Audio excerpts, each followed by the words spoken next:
ಎಲ್ಲರಿಗೂ ನಮಸ್ಕಾರ. ನಾ ಇವತ್ತು ಕಾರ್ಚಿಕಾಯಿ ಪಲ್ಯ ಹೆಂಗೆ ಮಾಡ್ಬೇಕು ಹೇಳಾಕತ್ತಾನೆ. ಕಾರ್ಚಿಕಾಯಿ ಪಲ್ಯ ಸೀಸನ್ ಇರೋದ್ರಿಂದ ಎಳೆವು ಸಿಗ್ತಿರ್ತಾವ, ಈಗ ಭಾಳ ಚಂದ ಸಿಗ್ತಿರ್ತಾವ. ಅದಕ್ಕೆ ನಾನು ಕಾರ್ಚಿಕಾಯಿ ಇಲ್ಲಿ ತಂದತಿ ನೋಡ್ರಿ ಹೆಂಗದಾವು, ಎಳೆವು ಅದಾವು. ಅದಕ್ಕೆ ಮೆಣಸಿನ್ಕಾಯಿ ಬೇಕು, ಹಸಿ ಮೆಣಸಿನ್ಕಾಯಿ ತೊಗೊಂಡೈತಿ. ಈಗ ಕಾರ್ಚಿಕಾಯಿನ ಹೆಂಗೆ ಕಟ್ ಮಾಡ್ಕೋದಂತ ಹೇಳ್ತೀನಿ. ಇದು ಹಿಂದೆ ಮುಂದೆ ಇದು ಒಂಚೂರು ಚೂರು ಹಿಂಗೆ ಕಟ್ ಮಾಡ್ಕೋಬೇಕ್ರಿ. ಇದು ಹಿಂದಿಂದು ಕಡ್ಡಿ ಇರ್ತತಿ, ಆ ಕಡ್ಡಿಯನ್ನು ಮಾತ್ರ ಸೋಸ್ಕೋಬೇಕು. ಇದನ್ನು ಹಿಂಗೆಲ್ಲ ಸೋಸ್ಕೊಳಕ್ತಾನೆ ನೋಡ್ರಿ. ಎಳೆವು ಅದಾವು ಇವು ಕಾರ್ಚಿಕಾಯಿ. ಇದನ್ನ ಹಿಂಗೆ ಈ ಕಡೆದು ಒಂಚೂರು ಮುರಿಬೇಕು, ಈ ಕಡೆದು ಒಂಚೂರು ಮುರಿಬೇಕು. ಈ ಕಡ್ಡಿ ಎರಡೂ ಕಡೆದು ಮುರಿದ್ರೆ ಅವು ಹಿಂಗೆ ಬರ್ತಾವೆ ಕಾರ್ಚಿಕಾಯಿ. ಹಿಂಗೆ ಬರೋದ್ರಿಂತ ಇದನ್ನೆಲ್ಲ ಹಿಂಗೆ ಸೋಸ್ಕೋಬೇಕು. ನೀರ ಹಾಕಿ ಸ್ವಚ್ಛಂಗೆ ತೊಳ್ಕೊಬೇಕು. ಇದು ಮಣ್ಣಿರೋದ್ರಿಂತ ಸ್ವಚ್ಛಂಗೆ ತೊಳಿರಿ. ಇದನ್ನೆಲ್ಲ ನೆನೆಸಿ ನೀರಾಗ ತೊಳಿಬೇಕು. ಇದನ್ನ ಕ್ಲೀನಾಗಿ ತೊಳ್ಕೊಂಡು ಇವನ್ನ ಹಸಿ ಮೆಣಸಿನ್ಕಾಯಿ ಇರ್ತಾವಲ್ರಿ, ಅವನ್ನೊಂದು ಸ್ವಲ್ಪ ಮಿಕ್ಸಿಗೆ ಹಾಕಿ ಪೇಸ್ಟ್ ಮಾಡ್ಕೋಬೇಕಾಕತಿ. ಅದಕ್ಕೆ ಜೀರಿಗೆ ಹಾಕೊಳಕ್ತೇನೆ ನಾನು. ಮೆಣಸಿನ್ಕಾಯಿ ಒಂದು ಸ್ವಲ್ಪ ನಿಮಗೆ ಎಷ್ಟು ಬೇಕು ಅಷ್ಟು ಜಾಸ್ತಿನೇ ಹಾಕೊಳ್ರಿ. ಅದಕ್ಕೆ ಖಾರ ಬೇಕು. ಉಪ್ಪು ಒಂಚೂರು ಹಾಕೋರಿ. ಉಪ್ಪನ್ನು ಹಾಕೊಳಕ್ತೇನೆ. ಇದಕ್ಕೆ ಮೆಣಸಿನ್ಕಾಯಿಗೆ ಉಪ್ಪು, ಜೀರಿಗೆ, ಮೆಣಸಿನ್ಕಾಯಿ, ಹಸಿ ಮೆಣಸಿನ್ಕಾಯಿ ಪೇಸ್ಟ್ ಮಾಡ್ಕೊಂಡು ಇದನ್ನು ಅದಕ್ಕೆ ಹಾಕಬೇಕಾಗ್ತತಿ. ಹಿಂಗಾಗಿರ್ತೈತೆ ಅದು. ಗರಿಗರಿಯಾಗೆ ಮಾಡ್ಕೋರಿ, ಸ್ವಲ್ಪ ತರಿಯಾಗೆ, ಅಂದ್ರೆ ಅದಕ್ಕೆ ಟೇಸ್ಟ್ ಬರ್ತೈತಿ. ತೀರಾ ಸಣ್ಣಗೆ ಪೇಸ್ಟ್ ಮಾಡಬಾರ್ದು. ಇದು ನೋಡ್ರಿ, ಈಗ ಕಾರ್ಚಿಕಾಯನ್ನು ಸ್ವಚ್ಛಂಗೆ ತೊಳ್ಯಾಕತ್ತೈತಿ. ಹೀಗೆಲ್ಲ ತೊಳ್ಕೊಂಡು ಇಟ್ಕೊಳಕ್ತಾನೆ. ಅದು ಹಸಿ ಮೆಣಸಿನ್ಕಾಯಿ ಪೇಸ್ಟ ಮತ್ತು ಉಪ್ಪು ಸರಿಯಾಗಿ ಹಾಕಿದ್ರಂತ ಕಾರ್ಚಿಕಾಯಿ ಒಂದು ಟೇಸ್ಟ್ ಬರ್ತೈತಿ. ಅದಕ್ಕೆ ನೋಡ್ರಿ ಇದೆಲ್ಲ ಸ್ವಚ್ಛಂಗೆ ತೊಳ್ಕೊಳಕ್ತಾನೆ. ನಮ್ಮ ಚಾನಲ್ ಸಬ್ಸ್ಕ್ರೈಬ್ ಆಗ್ರಿ. ನೀವು ಸಬ್ಸ್ಕ್ರೈಬ್ ಆಗೋದ್ರಿಂತ ನಮಗೆಲ್ಲ ಪ್ರೋತ್ಸಾಹ ಸಿಗ್ತೈತಿ. ಈಗೆಲ್ಲ ಕಾರ್ಚಿಕಾಯಿಗಳನ್ನ ನಾನು ಇಲ್ಲೇ ತೊಳೆದು ಇಟ್ಕೊಂಡಾನೆ ನೋಡ್ರಿ. ಹೀಗೆಲ್ಲ ಎಳೆವಿರೋದ್ರಿಂತ ಭಾಳ ಟೇಸ್ಟ್ ಆಗ್ತಾವೆ. ಇವು ಸೀಸನ್ದಾಗ ಎಳೆವು ಸಿಗೋದ್ರಿಂತ ಭಾಳ ಟೇಸ್ಟಿಯಾಗೇ ಇರ್ತಾವೆ ಇವು ಪಲ್ಯ ನೋಡ್ರಿ. ಇದು ಹೀಗೆಲ್ಲ ತೊಳೆದು ಇಟ್ಕೊಂಡಾನೆ. ಅದಕ್ಕೊಂದು ಸ್ವಲ್ಪ ಬೆಳ್ಳುಳ್ಳಿ ಭಾಳ ಬೇಕಾಗ್ತಾವೆ. ಬೆಳ್ಳುಳ್ಳಿನ ನಾನು ಹಿಂಗೆ ಜಜ್ಕೊಳಕ್ತಾನೆ.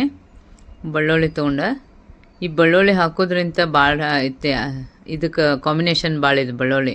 ಅದಕ್ಕೆ ಇವನ್ನ ಜಾಸ್ತಿ ಹಾಕಬೇಕು. ಈಗ ನೋಡ್ರಿ ಇದನ್ನು ಒಂದು ಇದನ್ನು ಪಾತ್ರೆ ಇಟ್ಟು ಅದನ್ನು ಹುರ್ಕೋಬೇಕಾಗ್ತದೆ ರೀ. ಸ್ವಲ್ಪ ಎಣ್ಣೆ ಹಾಕಿ ಹುರ್ಕೋಬೇಕು ಅವನ್ನ. ಈಗ ನೋಡ್ರಿ ಇದ್ರೊಳಗೆ ಹಾಕಿ ಒಂದು ಪ್ಯಾನ್ ಹಾಕಿ ಹುರಿಯಾಕತ್ತಾನೆ ನಾನು. ಇದನ್ನು ನೋಡ್ರಿ ಈಗ ಹುರಿದು ಏನು ಮಾಡ್ಬೇಕಂದ್ರೆ ಎಣ್ಣೆ ಹಾಕ್ಬೇಕು ಸ್ವಲ್ಪ. ಹಿಂಗೆ ಸಣ್ಣಗೆ ಉರಿ ಇಟ್ಟು ಚೆಂದಾಗಿ ಹುರ್ಕೋಬೇಕ್ರಿ ಅವನು. ಇವು ಹುರಿದ್ರೆ ಕ್ರಿಸ್ಪಿ ಆಗ್ತಾವ ಅಂತ ಹೇಳಿ ಗೊತ್ತಾಗುತ್ತೆ ರೀ ಅವು. ಈಗ ಎಣ್ಣೆ ಹಾಕ್ಕೊಳಕ್ತಾನೆ. ಎಣ್ಣೆ ಹಾಕ್ಕೊಂಡು ಹುರಿಬೇಕು ಅವನು, ಅಂದ್ರೆ ಕ್ರಿಸ್ಪಿ ಆಗ್ತಾವೆ. ನೋಡ್ರಿ ಈಗ ಎಷ್ಟು ಚಂದ ಅದು. ಇದಕ್ಕೊಂದು ಕಲರ್ ಬರ್ತೈತಿ. ಕ್ರಿಸ್ಪಿ ಆದಿದ್ದು ಗೊತ್ತೂ ಆಗ್ತೈತಿ ನಮಗೆ. ಈಗ ನೋಡ್ರಿ ಹಿಂಗೆಲ್ಲ ಹುರ್ಕೊಳಕ್ತಾನೆ. ಹಿಂಗೆ ಹುರಿದ್ರಿಂತ ಭಾಳ ಚಂದ ಇದು ಬರ್ತಾವೆ. ಒಳಗೆ ಅವು ಒಂಚೂರು ಅವು ಕಾಳು ಇರ್ತಾವ್ರಿ, ಅವು ಬೀಜ ಅವು ಕುದ್ದಂಗೆ ಆಗ್ಬಿಡ್ತಾವೆ ಅಷ್ಟೆ. ಮತ್ತೇನೇನು ಅವೆಲ್ಲ ಹುರಿದು ಬಿಟ್ಟಿರ್ತಾವೆ. ಆಯಿಲ್ ಹಾಕಿ ಹುರಿರೋ ಒಂಚೂರು ಬೆಸ್ಟ್ ಆಗ್ತದೆ. ಈಗ ಹಿಂಗೆ ಬರ್ಬೇಕು ನೋಡು. ಅವೆಲ್ಲ ಹುರಿದು ಎಲ್ಲ ಹಿಂಗೆ ಬರ್ಬೇಕು. ಅವು ಕಾಳು ಬೀಜ ಏನೂ ಇದನ್ನಾಗಬಾರ್ದು. ಒಂಚೂರು ಬಿಟ್ಕೋತಾವೆ, ಆದ್ರೆ ಬಿಟ್ಕೋಬಾರ್ದವು. ಈಗ ನೋಡ್ರಿ ಇದನ್ನು ಹೀಗೆಲ್ಲ ಸೈಡಿಗೆ ಸರಿಸಿ ಅದ್ರೊಳಗೆ ಒಂದು ಸ್ವಲ್ಪ ಎಣ್ಣೆ ಹಾಕ್ಕೊಂಡು ಅದಕ್ಕೆ ಬೆಳ್ಳುಳ್ಳಿ ಹಾಕ್ಕೊಳಕ್ತಾನೆ. ಈ ಬೆಳ್ಳುಳ್ಳಿ ಏನು ಮಾಡ್ಬೇಕಂದ್ರೆ ಒಂಚೂರು ಅದು ಜೋರಾಗಿ ಉರಿ ಇಟ್ಟು ನೋಡ್ರಿ, ಹೈ ಫ್ಲೇಮ್ ಇಟ್ಟು ಈ ಥರ ಅದನ್ನ ಮಾಡ್ಕೋಬೇಕದು, ಕುದಿಬೇಕದು ಎಣ್ಣೆಯಲ್ಲೇ. ಬೆಳ್ಳುಳ್ಳಿಯನ್ನು ಹಿಂಗೆ ಇದನ್ನು ಮಾಡ್ಕೋಬೇಕು ಬೆಚ್ಚಗೆ. ಈ ಕಾಯಿಸಿಂದ ಏನು ಮಾಡ್ಬೇಕಂದ್ರೆ ಇದಕ್ಕೆ ಒಂಚೂರು ಪೇಸ್ಟ್ ಹಾಕ್ಕೋಬೇಕದು ಹಸಿ ಮೆಣಸಿನ್ಕಾಯಿ. ನಿಮ್ಗೆ ಎಷ್ಟು ಬೇಕು ಅಷ್ಟು ಹಾಕೋರಿ. ಜಾಸ್ತಿ ತಿನ್ನೋರಿಗೆ ಅದು ಭಾಳ ಇಷ್ಟ ಆದ್ರೆ ಜಾಸ್ತಿನ ಹಾಕೋತಾರೋ. ಯಾಕಂದರೆ ಈ ಪಲ್ಯಕ್ಕೆಲ್ಲ ಅದು ಹತ್ತಂದ್ರೆ ಮೆಣಸಿನ್ಕಾಯಿ ಚೆಂದ ಆಗ್ತತ್ತದು, ಟೇಸ್ಟ್ ಬರ್ತಿರ್ತೈತಿ ನೋಡಿ. ಈಗ ಬೆಳ್ಳುಳ್ಳಿ ಜೊತೆ ಆ ಮೆಣಸಿನ್ಕಾಯನ್ನು ಎಣ್ಣೆಯಲ್ಲಿ ಹಾಕಿ ಹಿಂಗೆ ಹುರ್ಕೊಳಕತ್ತಾನೆ. ಈಗ ಇವೆಲ್ಲ ಕೂಡಿ ಈ ಥರ ಕೂಡಿಸ್ಬಿಡ್ಬೇಕು. ಕೂಡಿಸಿ ಉಪ್ಪು ಮಾತ್ರ ರುಚಿಗೆ ತಕ್ಕಷ್ಟು ನಿಮ್ಗೆ ಎಷ್ಟು ಬೇಕಷ್ಟು ಉಪ್ಪು ಹಾಕೋರಿ. ಅದಕ್ಕೆ ಟೇಸ್ಟ್ ಬರಂಗೆ ಹಾಕೊಳ್ರಿ ಉಪ್ಪು. ಸ್ವಲ್ಪ ಅದಕ್ಕೆ ಟೇಸ್ಟ್ ಬರಂಗೆ ಉಪ್ಪು, ಖಾರ, ಬೆಳ್ಳುಳ್ಳಿ ಇಷ್ಟ ಇರೋದು. ಅವು ಸ್ಟೀಮ್ನಾಗ ಬೇಯಬೇಕಾಗ್ತತೆ. ಅದಕ್ಕೆ ಮುಚ್ಚಿಡ್ಬೇಕು ಒಂಚೂರು. ಇದಕ್ಕೇನು ನೀರು ಹಾಕಬಾರ್ದು, ಏನೂ ಹಾಕಬಾರ್ದು. ಖಾರ, ಉಪ್ಪು, ಬೆಳ್ಳುಳ್ಳಿ, ಎಣ್ಣೆ ಇಷ್ಟ ಮೇನ್ ಇರ್ತತೆ. ಈಗ ನೋಡ್ರಿ ಇದೆಲ್ಲ ಆಗಿದೆ.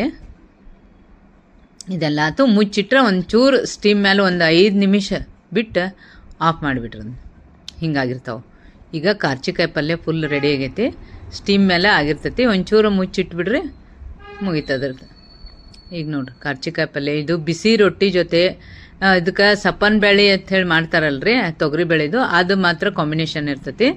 ಅದಕ್ಕೆ ನಾನು ಅದಕ್ಕೆ ಮಾಡೀನಿ ಸಪ್ಪನ್ ಬೇಳೆ, ನಿಮ್ಗೆ ತೋರಿಸ್ಬೇಕಂತ ಹೇಳಿ. ಬಿಸಿ ರೊಟ್ಟಿ ಜೊತೆ ಕಾಂಬಿನೇಷನ್ ಇದು ನೋಡಿ. ಬಿಸಿ ರೊಟ್ಟಿ ಜೊತೆ ತಿಂತಾರೆ ಅದನ್ನ. ಅದಕ್ಕೆ ಹಸಿ ಮೆಣಸಿನ್ಕಾಯಿ ಕುಟ್ಟಿದ್ದ ಖಾರನೂ ಅದ್ರ ಜೊತೆ ತಿಂತಾರೆ. ಅದಕ್ಕೊಂದು ಸ್ವಲ್ಪ ಆಯಿಲ್ ಹಾಕೋಬೇಕು. ಇದು ಹಸಿ ಮೆಣಸಿನ್ಕಾಯನ್ನು ಹುರಿದು ಮಾಡಿದ್ದು ಖಾರ, ಅದನ್ನು ಹಚ್ಕೊಂಡು ತಿಂತಿರ್ತಾರೆ ಅದ್ರ ಜೊತೆ. ಅದಕ್ಕೆ ನಾನು ಅದು ಕಾಂಬಿನೇಷನ್ ಅಂತೇಳಿ ನಿಮ್ಗೆ ಮಾಡಿ ತೋರ್ಸಾಕ್ತೀನಿ.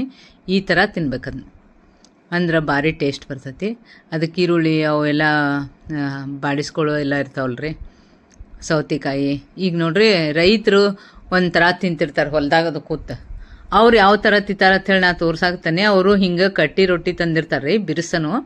ಆ ರೊಟ್ಟಿ ತಂದು ಅದ್ರ ಜೊತೆ ಪಲ್ಯ ಸೇರಿಸ್ಕೊಂಡು ಮತ್ತೊಂದು ಬೇರೆ ಪಲ್ಯ ಏನಾರ ಸೇರಿಸ್ಕೊಂಡು ಈಗ ನಾ ಕಾಳು ಮಾಡೇನಿಲ್ಲೇ, ಅದನ್ನು ನಿಮಗೆ ತೋರ್ಸಾಕ್ತಾನೆ. ಹೊಲ್ದಾಗ ಕೂತು ಈ ಥರ ಊಟ ಮಾಡ್ತಾರೆ ಅವ್ರು, ಅದಕ್ಕೆ ಗಟ್ಟಿಮುಟ್ಟಾಗಿರ್ತಾರೆ ನೋಡ್ರಿ. ಹಿಂಗೆ ಹಸಿ ಮೆಣಸಿನ್ಕಾಯಿನೂ ಹಾಕೋತಾರೋ, ಹಿಂಗೆ ಪಲ್ಯನೂ ಹಾಕ್ಕೊಂಡಿರ್ತಾರೋ.